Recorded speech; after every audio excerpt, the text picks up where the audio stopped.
اگر نبی کا نام لینا جرم ہے تو ہم ہر بار ہی جرم کرنے کے لیے تیار ہیں. دوستو آئی لو محمد کہنے پر اس کا افسانہ بنا لیا جاتا ہے اور 25 سے زیادہ لوگوں پر کیس درج کیے جاتے ہیں. ان لوگوں کو خاموش کرانے کی کوشش کی جاتی ہے اس بنا پر کیونکہ انہوں نے آئی لو محمد لکھا. میں آپ سے کہنا چاہوں گا کہ آئی لو محمد کہنا جرم ہے یا آئی لو محمد کہنا کوئی اپرادھ ہے؟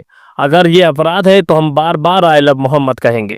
دراصل میں آپ کو دکھانے جا رہا ہوں کہ کس طرح سے مدرسے کے بچے اور اسٹاف نے آئی لو محمد لکھ کر کے پروٹیسٹ کیا اور علماء نے سمجھایا کہ آئی لو محمد ہے کیا چیز اور آئی لو محمد ہمیں کہنا چاہیے یا نہیں کہنا چاہیے. اس کو لے کر کے مدرسے کے لوگوں نے، جو مدرسے کے ذمہ دار لوگ ہیں، ان لوگوں نے پروٹیسٹ کیا اور بعد نماز جمعہ چھوٹے چھوٹے بچوں کے ہاتھ میں تختیاں دی جس پر لکھا ہوا تھا آئی لو محمد. آئی لو محمد یعنی کہ ہمیں محمد مصطفیٰ صلی اللہ تعالیٰ علیہ وسلم سے پیار ہے، ہمیں آپ سے محبت ہے، ہمیں آپ سے عقیدت ہے. اب سوچنے کی بات یہ ہے کہ اگر پیغمبر اسلام سے ہمیں محبت ہے تو کیا ہم اپنی اس محبت کو جتا نہیں سکتے؟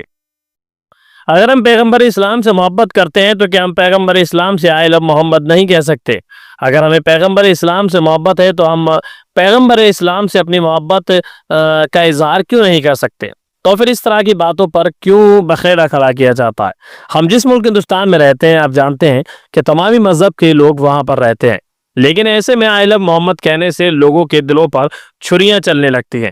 آپ خود دیکھیں کہ کس طرح سے ویڈیو سوشل میڈیا پر وائرل ہو رہے ہیں اور ان ویڈیو میں یہ صاف طور سے دکھایا گیا ہے کہ آئی لو محمد کہنے کے بعد ان لوگوں پر کیس کر دیا جاتا ہے. اس طرح سے لوگوں کی آواز کو تھامنے کی کوشش کی جاتی ہے. لوگوں کی آواز جو ہے، جو بلند کر رہے ہوتے ہیں، ان کو آواز ڈاؤن کرنے کے لیے کہا جاتا ہے. لیکن میں آپ کو بتا دوں کہ جس دن سے یہ بوال کھڑا ہوا ہے، ملک ہندوستان کے تمامی کونوں سے لوگوں نے آئی لو محمد کا ایک ایسا ٹرینڈ چلایا ہے کہ بھکتوں کی تو مانو شامت سی آ گئی ہے. ہر جگہ دیکھا جا رہا ہے کہ آئی لو محمد کے ترانے گائے جا رہے ہیں. خاص طور سے سوشل میڈیا پر دیکھے جائیں تو اسٹوریاں لگائی جا رہی ہیں، اسٹیٹس لگائے جا رہے ہیں. مسلمان کسی بھی قیمت پر کچھ بھی برداشت کر سکتا ہے، لیکن پیغمبر اسلام کی شان میں گستاخی کو کسی بھی قیمت پر برداشت نہیں کر سکتا. یعنی کچھ بھی برداشت کریں گے لیکن حضور کی شان میں گستاخی برداشت نہیں کریں گے. اور یہی کہنا ہے کہ اگر آئی لو مدینہ کہنا جرم ہے تو ایک بار نہیں بلکہ کروڑوں بار ہم آئی لو محمد کہیں گے. جب جیل جانے کی بات آتی ہے تو نوجوان کہتے ہیں کہ اگر آئی لو محمد کہنے سے اتنی زیادہ تکلیف ہے اور آئی لو محمد کہنے سے اگر جیل میں ڈال دیا جاتا ہے تو ہم اس جیل میں بھی جانے کے لیے تیار ہیں. یعنی کہ کچھ بھی ہو، حضور کی شان کے لیے سب کچھ برداشت ہے، حضور کے لیے سب کچھ برداشت ہے. لیکن اگر حضور کے نام پاک کے آگے یا حضور کی شان کو لے کر کے اگر کوئی کچھ بھی کہے گا تو اس کو کسی بھی قیمت پر برداشت نہیں کیا جائے گا. یہ چھوٹے چھوٹے مدرسے کے طلبہ ہیں، حضور کی شان کے لیے اپنے اپنے گھروں سے نکلے، اپنے ہاتھوں میں تختیاں لے کر کے نکلے جس پر صاف طور سے لکھا ہوا تھا آئی لو محمد. صاف طور سے لکھ رہا تھا کہ اس پر آئی لو محمد لکھا ہے. تو یہاں پر یہ صاف طور سے دیکھا گیا کہ حضور سے محبت کتنی زیادہ لوگوں کو ہے. بڑے بڑے لوگوں کی بات الگ، یہ تو چھوٹے چھوٹے بچے ہیں جو طلبہ ہیں، مدرسے میں علم حاصل کرتے ہیں.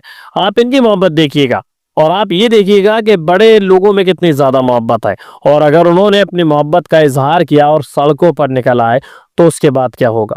یعنی کہ پروٹیسٹ اور زیادہ بڑھ جائے گا. لیکن بات یہی ہے کہ جن لوگوں پر کیس درج کر لیا گیا ہے ان لوگوں سے کیس واپس لینا چاہیے اور اس طرح کی حرکت اب آئندہ سے ملک ہندوستان میں نہیں کرنی چاہیے. جہاں پر لوگ آئی لو محمد لکھیں تو کسی کو اس پر آپتی نہیں ہونا چاہیے. آج کی ویڈیو میں بس اتنا ہی. ہم ملتے ہیں آپ سے ایک اور کامیاب ویڈیو کے ساتھ، لیکن گزارش کرتے ہیں کہ اگر آپ لوگ ہمارے چینل پر نئے ہیں تو چینل کو سبسکرائب کر لیں، بیل آئیکن دبا لیں جس سے کہ آنے والا ویڈیو سب سے پہلے آپ لوگوں تک پہنچ جائے اور کمنٹ میں آئی لو محمد ضرور لکھیں.